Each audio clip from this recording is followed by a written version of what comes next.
Sababu 5 za adui kukushambulia na magonjwa, kushambulia kiafya. Jambo la kwanza, adui anatumia magonjwa kama mkakati wa kukukandamiza na kukumaliza kiuchumi. Anatumia magonjwa kwa namna, anajua kabisa ukiwa mgonjwa huwezi kwenda kazini, huwezi kufanya biashara, huwezi kufanya majukumu yako ya kila siku ya kujiingizia kipato. Lakini pia anajua kabisa utatumia fedha yako ulionayo kwa ajili ya kujitibu, kwa ajili ya kutumia kununua madawa, kwa ajili ya kujihudumia kwa mambo mengine ya kiafya ili kurudisha afya yako ikae sawa sawa.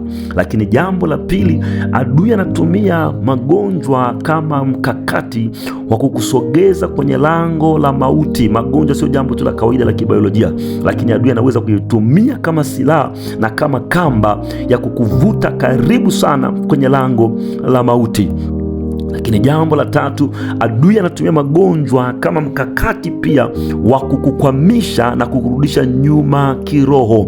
Anajua kabisa ukiwa mdhaifu, ukiwa mgonjwa, hutaweza kulisoma neno kwa utulivu, hutaweza kuomba kwa bubujiko na kwa mtiririko mzuri, hutaweza kumtumikia Mungu kwa nguvu na kwa utashi mkubwa. Lakini jambo la 4, adui anatumia magonjwa kama mkakati wa kukukwamisha na kuzuia ama kuua kusudi lile ambalo Mungu ameliweka kwenye maisha yako. Mara nyingi sana unapokuwa mdhaifu, unapokuwa mgonjwa, huwezi kutumika na kuliendelea kusudi lako kwa nguvu, kwa hamasa na kwa shauku kubwa.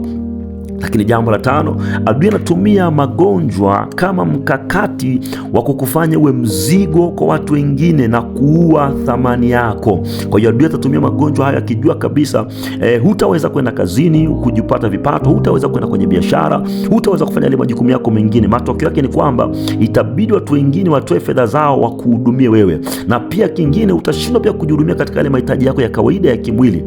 Utashindwa kufanya ile mambo yako mengine ya kimwili. Kwa hiyo itakubidi watu wengine wakubebe, wakati mwingine itabidi watu wengine wakuhudumie kwa yale mahitaji yako ya kimsingi. Matokeo yake inafika mahali anakufanya unakuwa mzigo na kupoteza thamani yako, watu wafike mahali wakuchoke. Nikutie moyo katika jina la Yesu, jifunze sana kuombea afya yako, jifunze sana kujiombea ulinzi wa Mungu na familia yako kila siku itwapo leo, katika jina la Yesu Kristo.